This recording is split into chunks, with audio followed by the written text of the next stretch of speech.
Doctor اسرار صاحب رحمہ اللہ تعالی میرے روحانی استادوں میں سے ایک استاد ہیں۔ ویسے تو بے شمار استاد ہیں، لیکن 5 ٹاپ آف دا لسٹ جنہیں میں اپنا استاد مانتا ہوں، اور 5 کے 5 سے میری ملاقات بھی ثابت ہے، سند بھی اس کی پوری ہے۔ تدریس نہیں کرتا بلکہ حدثنا اور اخبرنا کے ساتھ۔ اس میں سب سے پہلے نمبر کے اوپر غلام مسعود سعیدی صاحب رحمہ اللہ تعالی اہل حدیث تھے، بچپن میں اہل حدیث گھرانے میں پیدا ہوئے، لیکن اپنی ینگ ایج میں بریلوی ہو گئے، اور پھر ایسے بریلوی بنے کہ بریلویوں میں پھر ان کے پائے کا کوئی محدث نہیں تھا۔ مفتی منیب الرحمان صاحب جو رویت ہلال کمیٹی کے چیئرمین ہیں، ان کے مدرسے میں وہ وفات تک شیخ الحدیث رہے۔ ان سے میری 2 دفعہ ملاقات ہوئی، بڑی ڈیٹیل۔ انہوں نے شرح صحیح مسلم لکھ کے امت پہ احسان کیا۔ دوسری پرسنالٹی پیر نصیر الدین نصیر صاحب کی رحمہ اللہ تعالی، ان سے بھی 2007 کے اینڈ پہ آلموسٹ ملاقات ہوئی تھی۔ ان کی کتابوں سے بھی کافی زیادہ عقائد کی اصلاح ہوئی۔ اور تیسرے استاد شیخ زبیلی زئی رحمہ اللہ تعالی، ان سے تو بہت کچھ حاصل کیا۔ ان سے تو کئی ایک ملاقات، بلکہ ان کی کئی ویڈیوز بھی میں نے ہی ریکارڈ کی ویب کیم کے ذریعے، کوسچن آنسر سیشنز کی۔ چوتھے استاد مولانا اسحاق صاحب رحمہ اللہ تعالی فیصل آباد والے، جن سے میرا ڈیٹیل انٹرویو بھی ریکارڈڈ ہے یوٹیوب کے اوپر۔ ان سے ملاقات تو ایک ہی ہوئی، لیکن ان کے لیکچرز سے کافی زیادہ اکتساب کیا۔ اور 5ویں استاد ڈاکٹر اسرار صاحب رحمہ اللہ تعالی، 14 اپریل 2010 کو ان کی ڈیتھ ہوئی۔ جنازے پہ بھی میں الحمدللہ حاضر تھا۔ ختم نبوت بڑا ایشو ہے یا شرک بڑا ایشو ہے؟ شرک۔ تو ان کو کون سی چیز کانفیڈنس میں رکھے ہوئے ہے؟ وہ کہتے ہیں مشرک تو نہیں ہے، وہ کسی دربار پہ نہیں جاتے، کسی جھنڈے کو سلام نہیں کرتے، کسی قبر کے آگے نہیں جھکتے۔ وہ کہتے ہیں یار یہ بریلوی دیوبندی تو ہے مشرک، شیعہ بھی بہت شرک کرتے ہیں، اہل حدیث کچھ بہتر ہے، کم از کم شرک نہیں کرتے۔ تو وہ تو سر کسی کھاتے میں نہیں مان رہے آپ کے فرقوں کو۔ تو سر جب اتنی بڑی خرابیاں کسی کو نظر آ رہی ہو نا، تو وہ اپنی خرابیاں پھر پیچھے چلی جاتی ہیں ان کی، یہ ایک نیچرل ہو جاتا ہے۔ ٹھیک ہے، دو بڑی چیزیں ہیں کہ نبی علیہ السلام کو ماننا اور قرآن کو ماننا۔ یہ چیزیں انہیں یہود و نصارہ اہل کتاب سے کیا بہتر نہیں کر دیتی ہیں؟ بالکل کریں گے۔ ایک گروہ جو سب سے برا ہے نا، جو یہ قادیانی حضرات ہیں، وہ زندیق ہے۔ زندیق جو گروہ ہے نا، جن کا جرم زندقہ ہے، یہ کفر سے بھی اور منافقت سے ہی بڑھ کر ہے کہ اس طرح سب دین کی استعمال کرتے ہیں، قرآن کو مانتے ہیں، رسول اللہ کو ماننے کا اظہار کرتے ہیں، دوسرے مسلمانوں سے بڑھ کر دین کے عاشق بنتے ہیں، مگر دین کے سارے مفاہیم اور جو ہے نا دین کے بیان کی باتیں سب کو بدل دیتے ہیں۔ ان کو ایسے رنگ میں پیش کرتے ہیں کہ لفظ وہی رہتے ہیں، دین کا مفہوم بالکل بدل کر رہتے ہیں۔ یہ زندیق کہلاتے ہیں۔ زندیق کی توبہ قبول نہیں، وہ اگر توبہ بھی کرے نا اسلامی عدالت کے سامنے نہیں، کیونکہ وہ پہلے ہی اندر سے بے ایمان ہے، ظاہر سے اسلامی اصطلاحیں استعمال کر کے دھوکہ، یہ تنبیہ کہلاتا ہے، فریب دینا۔ کھلے کافر ہو جائیں تو کوئی بات نہیں، سارے سمجھ لیں گے کہ یہ اسلام سے باہر ہیں، جس کی مرضی دھوکہ کھاتا پھرے، پتہ تو چلتا ہے کھلے دشمن۔ جو رہے دیندار، نمازی، حج کریں، زکوٰۃ دیں، سب کو رسول اللہ کو ماننے کے دعوے کریں، آیات قرآن کی پڑھیں، مفہوم بدل دیں ان کا۔ اس کے لیے آپ کو میں دعوت دوں گا کہ یہ قادیانی حضرات کے بارے میں نرم گوشہ جو ہے نا، کہ یہ صرف ان کا جرم ختم ہے، انکار، یہ نہیں۔ آپ کو اگر تفسیر صغیر ہی مل جائے نا مرزا بشیر الدین محمود کے حمائل، آپ حیران ہوں گے کہ قرآن جو ہے نا ایک مما بنا ہوا، لڑکا لکھا ہوا، لڑکے سے مراد اور ہے، مچھلی سے مراد اور ہے، دین کو انہوں نے بالکل مذاق بنا رکھا۔ یہ زندیق لوگ ہیں کہ الفاظ قرآن کے ہیں، مفہوم ان کا ایسا بدلتے ہیں، آپ حیران ہو کر تفسیر پڑھ کر سوچیں گے یار ایک قرآن کا بیان ہو رہا ہے، یہ کیا بات ہے کہ ابھی وہ غریب ہیں، انہوں نے تفسیریں شروع کر دیں۔ تو زندیق کے بارے میں یہی بات ہے کہ اگر وہ توبہ بھی کرے نا تو اللہ کے ہاں شاید قبول ہو جائے، اگر وہ دل سے باز آئے۔ دنیا میں عدالت اس کو قبول نہیں کر سکتی، وہ تو پہلے ہی فریب دے رہا اس نے توبہ کیا کرنا. تو زندیق لوگ جو ہیں سب سے خطرناک کھلے کافر عیسائی بھی ہیں یا جو ہم ان کے بارے میں اتنے سخت نہیں ہیں, ہم سے الگ فریب نہیں دیتے.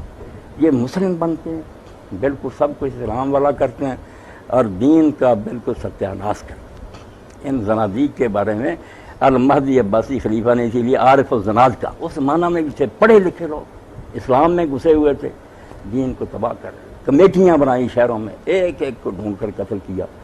بے ایمان تھوڑے کافر ہو جائیں, چلو نہیں اسلام کا زندیق بن. اسی لیے شاہ ولی اللہ رحمۃ اللہ علیہ فرماتے ہیں کہ کافر سے اصلی سے زندیق برا ہے, فریب دیتے. السلام علیکم ورحمۃ اللہ وبرکاتہ. محمد علی مرزا صاحب کے استاد محترم, خود مرزا صاحب بھی ان کو اپنا استاد مانتے تھے اور ان کی وفات کے بعد ان کو خراج تحسین پیش کرتے ہوئے روتے تھے اور فرماتے تھے کہ زبیر علی زئی رحمہ اللہ ایک حق گو عالم دین. حق گو کون ہوتا ہے؟ جو سچی بات کرے, یعنی حق بات کرے, وہ کیا ہوتا ہے؟ وہ ہوتا ہے حق گو عالم دین. تو زبیر علی زئی کیا ہے؟ حق گو عالم دین. کیا کہتے ہیں قادیانیوں کے بارے میں, ان کا کیا فتویٰ تھا؟ آئیے آپ کو پڑھ کر سناتا ہوں. مقالات زبیر علی زئی اور جلد نمبر 100 صفحہ نمبر 564. ان سے قادیانیوں کے بارے میں سوال ہوا تو وہ اس کا جواب دیتے ہیں خطبہ مسنونہ کے بعد کہ اس میں کوئی شک و شبہ نہیں کہ سیدنا محمد رسول اللہ صلی اللہ علیہ وسلم آخر الانبیاء ہیں اور آپ کے بعد نبوت اور رسالت کا دروازہ ہمیشہ کے لیے بند کر دیا گیا ہے. لہٰذا آپ صلی اللہ علیہ وسلم کے بعد نہ کوئی رسول پیدا ہوگا اور نہ کوئی نبی پیدا ہوگا. اس میں بھی کوئی شک و شبہ نہیں کہ مرزا غلام احمد قادیانی اور اس کے تمام متبعین قادیانی, مرزئی, لاہوری مرزئی سب کے سب پکے کافر ہیں اور دائرہ اسلام سے یقیناً خارج ہیں. اور تفصیل کے لیے دیکھیے مولانا محدث ارشاد الحق عصری حافظہ اللہ کی کتاب قادیانی کافر کیوں اور کتب متعلقہ, یعنی اس سے متعلق جو اور کتابیں ہیں ان کا بھی مطالعہ کریں.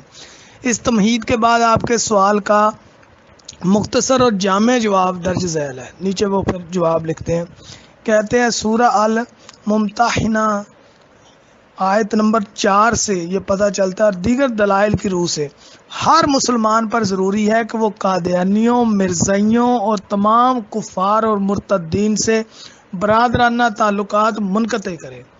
سن لیجئے, قادیانیوں, مرزائیوں اور تمام کفار اور مرتدین سے کیا کرے؟ برادرانہ تعلق ختم کرے. ان سے میل جول, نشست و برخاست, شادی غمی میں شرکت نہ رکھے اور سلام اور کلام منقطع کر دے. پھر تنبیہ کرتے ہیں آگے کہ اگر قادیانیوں, مرزائیوں اور کفار اور مرتدین کو دعوت اسلام اور ان کے شبہات کا رد مقصود ہو تو اہل علم حضرات, ہر کوئی نہیں, اہل علم حضرات شرائط شرعیہ کے ساتھ ان سے کلام کر سکتے ہیں. یعنی وہ سب پر تو دروازہ بند کرتے ہیں, کہتے ہیں صرف اہل علم حضرات اگر بھی ان کے شبہات کا رد مقصود ہو, ان کے ساتھ گفتگو, ان کو دعوت اسلام دینی ہو تو پھر بھی کیا کرنا ہے؟ شرائط شرعیہ کے مطابق صرف اہل علم بات کریں گے. اور ہر مسلمان پر یہ فرض ہے کہ ان کفار اور مرتدین سے تجارت, لین دین, خرید و فروخت نہ کرے, ان کے کارخانوں, فیکٹریوں, دکانوں اور بیکریوں کا مکمل بائیکاٹ کرے, ان کی تعلیم گاہوں, ہوٹلوں, ریستورانوں اور ہسپتالوں میں ہرگز نہ جائے اور ان کے ڈاکٹروں سے علاج نہ کروائے. یہ حق کو عالم دین ہے, حق گو عالم دین. اور مرزا صاحب کے استاد وہ کیا کہتے ہیں؟ ان سے بالکل علاج نہ کروائے. یہ لوگ یہود و نصارہ سے زیادہ خطرناک ہیں. مرزا صاحب کے نزدیک تو وہ یہود و نصارہ سے بہتر کافر ہیں. یعنی یہود و نصارہ خطرناک ہیں لیکن ان کے استاد بالکل الٹ بات کرتے ہیں. محدث الاثر کیا کہتے ہیں یہ لوگ یہود و نصارہ سے زیادہ خطرناک ہیں, لہٰذا ان کے ساتھ کسی قسم کی رواداری نہ برتی جائے بلکہ اپنے تمام وسائل کے ساتھ ہر طریقے سے ان کفار اور مرتدین کی پوری مخالفت کر کے ان کی دعوت کو ختم کرنے اور دین اسلام کو غالب کرنے کی کوشش کی جائے. حافظ زبیر علی زئی, مدرسہ اہل الحدیث, حضرو, ضلع اٹک, پاکستان. 31 مارچ 2000 یہ جو 31 مارچ 2010 اس وقت انہوں نے یہ تحریر لکھی تھی. یہ مقالات میں موجود ہے، میں نے منو ان پڑھ دی ہے. الحمدللہ الصلاۃ والسلام علی محمد و علی آلہ و صحبہ. محمد علی مرزا صاحب کا فرمان ہے کہ غلام رسول سعیدی بھی ان کے استاد ہیں. تو مرزا صاحب اور ان کے حواری ذرا سعیدی صاحب کی تبیان القرآن دیکھ لیتے، پھر قادیانیوں کو کبھی بھی یہ رعایت نہ دیتے. یہ نہ کہتے کہ وہ اہل کتاب سے بہتر ہیں، اور یہ بھی نہ کہتے کہ قادیانی اللہ اور اس کے رسول کو ماننے والے ہیں اور قادیانی قرآن پر ایمان رکھتے ہیں. آئیے توجہ فرمائیں، غلام رسول سعیدی صاحب نے تبیان القرآن میں سورہ الاحزاب آیت نمبر 40 کی تفسیر کی ہے اور انتہائی علمی انداز میں عقیدہ ختم نبوت بیان کیا ہے. بہت سی آیات اور احادیث سے استدلال کیا ہے اور بہت سے نکات بیان کیے ہیں. سب نکتے پڑھنے لگوں گا تو بہت سا وقت لگ جائے گا. جسے شوق ہو وہ حوالہ میں نے عرض کر دیا ہے، خود پڑھ لے. بنیادی نکتہ میں عرض کیے دیتا ہوں کہ غلام رسول سعیدی صاحب قرآن پاک کی آیت سے استدلال کرتے ہوئے یہ بات فرماتے ہیں کہ اللہ تعالیٰ فرماتا ہے وَمَن يُشَاقِقِ الرَّسُولَ مِن بَعْدِ مَا تَبَيَّنَ لَهُ الْهُدَىٰ وَيَتَّبِعْ غَيْرَ سَبِيلِ الْمُؤْمِنِينَ نُوَلِّهِ مَا تَوَلَّىٰ وَنُصْلِهِ جَهَنَّمَ وَسَاءَتْ مَصِيرًا. اور جو شخص اس پر ہدایت واضح ہونے کے بعد رسول اللہ صلی اللہ علیہ وسلم کی مخالفت کرے اور تمام مسلمانوں کا راستہ چھوڑ کر دوسرے راستوں پر چلے، ہم اس کو اسی طرف پھیر دیں گے جس طرف وہ پھرا ہے اور اس کو دوزخ میں داخل کر دیں گے. وہ کیسا برا ٹھکانہ ہے. پھر آگے سعیدی صاحب فرماتے ہیں کہ عہد رسالت صلی اللہ علیہ وسلم سے تمام مسلمانوں کا عقیدہ ہے کہ رسول اللہ صلی اللہ علیہ وسلم خاتم النبیین ہیں اور آخری نبی ہیں، اور آپ کے بعد کسی نبی کا مابعوث ہونا محال ہے. سو جو اس کے خلاف عقیدہ رکھے گا وہ اس آیت کا مصداق ہوگا. اس آیت میں جہنم کی وعید ہے، اور انہوں نے پہلے قادیانی اور دوسرے قادیانی جیسا کہ مرزا صاحب کیٹیگریز بناتے ہیں کہ نہیں وہ پہلے والے تھے اور یہ بعد والے. تو ان کے استاد کیا کہتے ہیں؟ وہ کہتے ہیں کہ جو بھی وہ سب کیا ہے اس آیت کے وعید کے مصداق ہے، اور اس آیت میں وعید جہنم کی ہے. لہذا ان کے نزدیک تو یہ آج والے اور پہلے والے سب کے سب کیا ہیں؟ جہنمی. اسی طرح وہ اس بارے میں کہتے ہیں کہ نبی کریم صلی اللہ علیہ وسلم کے بعد مدعی نبوت کی تصدیق کرنے والوں کو فقہائے اسلام کا کافر اور مرتد قرار دینا، یعنی وہ یہ سمجھتے ہیں کہ یہ لوگ کافر اور مرتد ہیں.